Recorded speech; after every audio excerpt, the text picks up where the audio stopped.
debt collectors are buying billions of dollars worth of bad debt, charged off debt, credit card debt, repossession, auto loans, medical debt. It is just going crazy.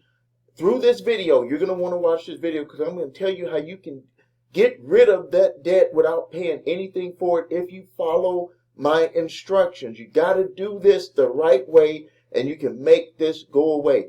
Throughout this video, I'm going to be showing you pop-ups of proof of debt that is on the market that has already been sold. These are portfolios that came across my email box because I'm like a inside spy for everyone here. And you're going to see this debt. It's in the billions of dollars.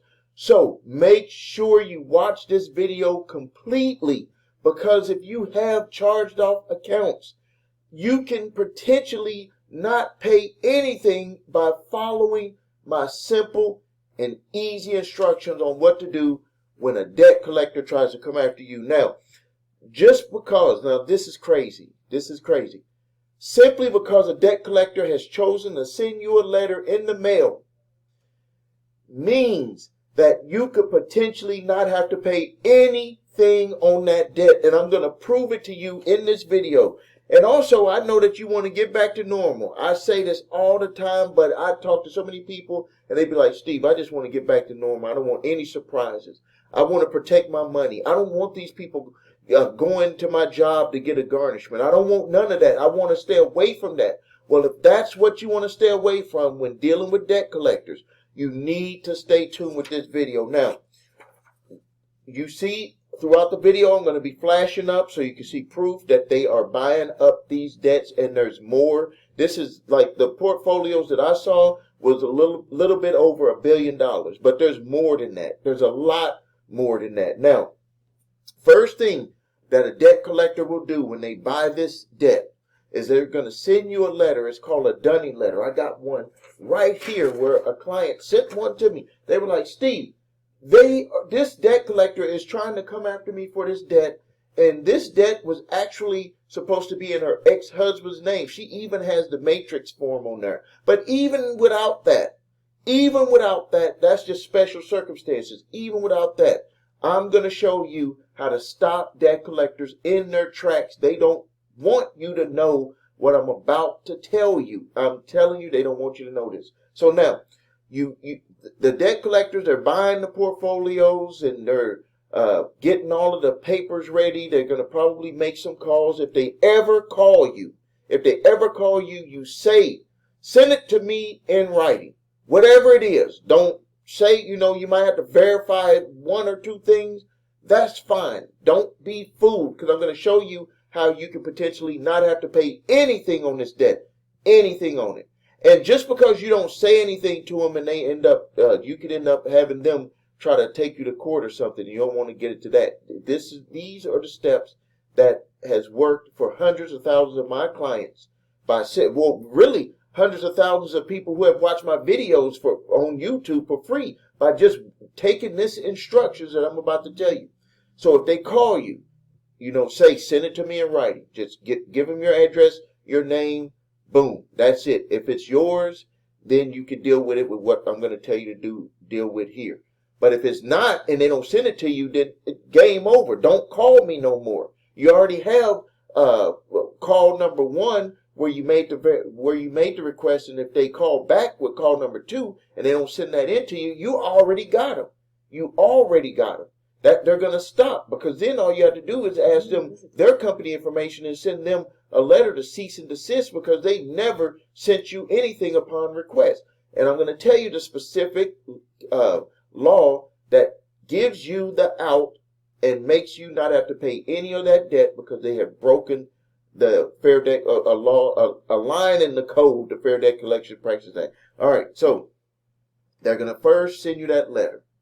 When you get that letter, you want to review that letter. You want to make sure. I got one right here. I just looked through it. They have to tell you who the original creditor was. They have to say who they are. They have to tell you the amount that they're trying to sue you for. That they're trying to collect from you. They have to give you the opportunity to dispute any or all of it. Any or all of it. They have to specifically state that on there. They have to keep the fonts the same size. And they cannot send that from a third party. You can look in the right-hand corner, and it has to be their address. If it's not their address, you already got them on something else. You already got them on something else because they cannot share your private information with an unauthorized third party. Even though they bought the debt, they use that little bridge to say, okay, we bought it from the original creditor. Here we are. That's that little nice bridge that makes it legal, but it is not legal for them to send it out to a third party mail-in service. So you already got them. So after you check to make sure all of that stuff is on there, that you have a right to dispute it, all of that, okay, now let's go to step number 2. And also, let me tell you, if you don't respond, and there's a lot of people out there saying, don't respond to those debt collector letters. If you don't respond, you're giving them permission to put it on your credit reports. It says it right here in their letter. And this has been verified as a letter that they can send out by the Consumer Financial Protection Bureau. It states right here, and they even say, go to the Consumer Financial Protection Bureau.gov debt collector website to see your rights under the law for debt collectors. And it says here, if you do not respond, and they give this individual 30 days to respond. They said if you do not respond by a certain date, that they will assume that the debt is yours. So for all of those people who tell you don't respond to debt collector letters, that's what they're giving you as a gift.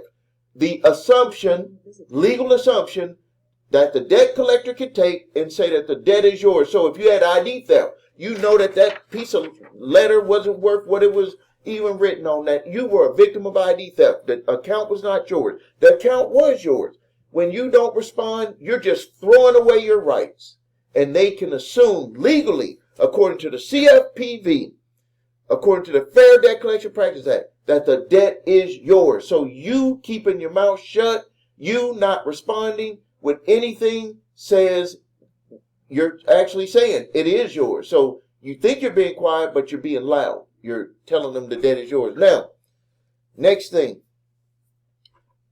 So we don't want to fall into that category. We want to be proactive on this channel. So next thing is you're going to send them a debt validation letter. Don't worry, I'm going to give you the letter. Don't worry. Just listen to me, follow my instructions. So you're going to send them a certified letter. And we're going to make them have to prove everything that they can come after you for that debt, including if an attorney reviewed that file. That is something that they do not expect you to ask. And there's some other stuff that you're going to ask for. And we're going to send that letter certified directly to the debt collector's address. And we're going to make sure we keep that certified statement. Look at all of these. All of these. Let me just show you something. You know, like, because there's a lot of people that be BS and stuff. Look at all these certified ones that we just sent out just over the last day or so. All of these are certified because we want to have proof. We want to have proof that we're dealing with these debt collectors, that we are, not, just faking or whatever you want to call it. We want to make sure we put them on record, because this is going to be the ammunition that you're going to use if they end up violating your rights. Now, the next thing, you send that letter, you wait for the response. Sometimes they might respond right away, but here's what's supposed to happen. They're supposed to put everything on hold for 90 days, and they're supposed to be able to get everything to either prove it or to respond back and say that they're not going to come after you for the money. So that's step number 1. Well, the first potential great outcome is that they just submit back to you and say, we're going to cease all collections. You need to keep that letter, because if they mess around and sell it to someone else, you automatically use that letter that you got from them to send to that new collector to say, hey, you are really taking a chance trying to come after me for it. You bought it from this debt collector, and look at the letter that they sent to me saying that they're going to cease collection because they don't have the documentation to prove that I have to pay them, and you bought it from them, so we already know that you don't have the documentation to come after me. What do you want to do? And they're going to close it out and probably make sure they throw that account number with your information. They're going to put that in the shredder. Now, if you don't get a response from them, and this can happen, because debt collectors, they play the long game. If a person, they could say, hey, we won't respond and let's just see what happens. They're going to get too busy. They're going to be partying. They're going to be doing whatever. They don't know what their rights are. They're going to forget. We're going to, go around their back and do whatever. So what they'll do is they'll put that information on your credit reports.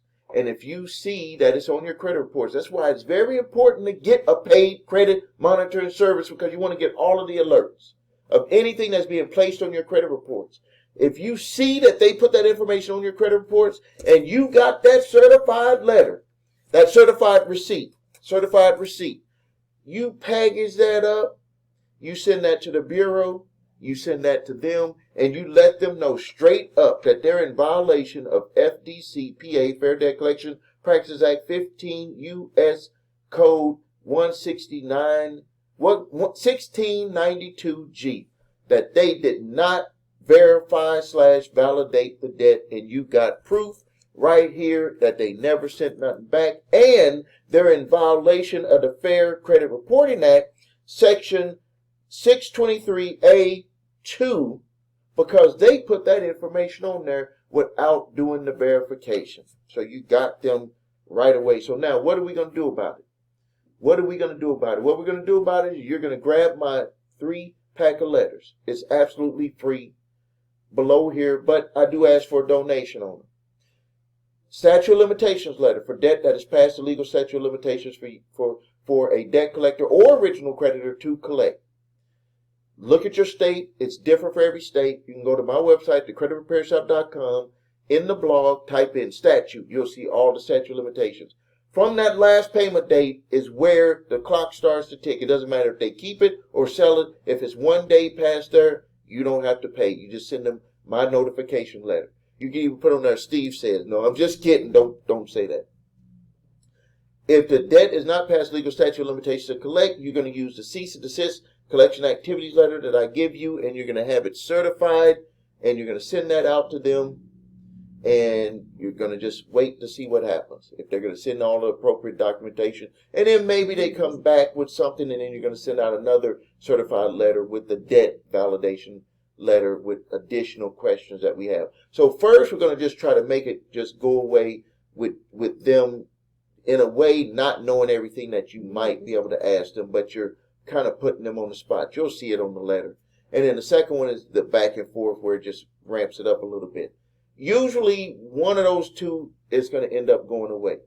And if they end up violating and putting that information on your report, you use the same letter certified that you send to them, notifying them. You're going to send that to the credit reporting agencies to get that off. But the only thing that you would add into there is that you want to specifically state what violations they have done. Number one would be the violation of Fair Debt Collection Practices Act 15 U.S. Code 1692G, because they did not do a debt verification or validation of the debt. You got the proof with your certified receipt, certified mail receipt, proving that they did get it in hand, or somebody got it in hand. It doesn't matter. Once they get it, they got thousands of accounts and it slipped through, employee didn't do their job or whatever. That stuff happens, but you still have your rights. And in the next part, they put it on your credit reports.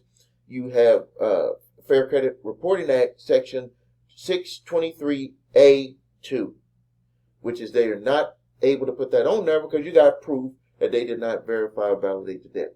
If you need help with your credit, please visit thecreditrepairshop.com.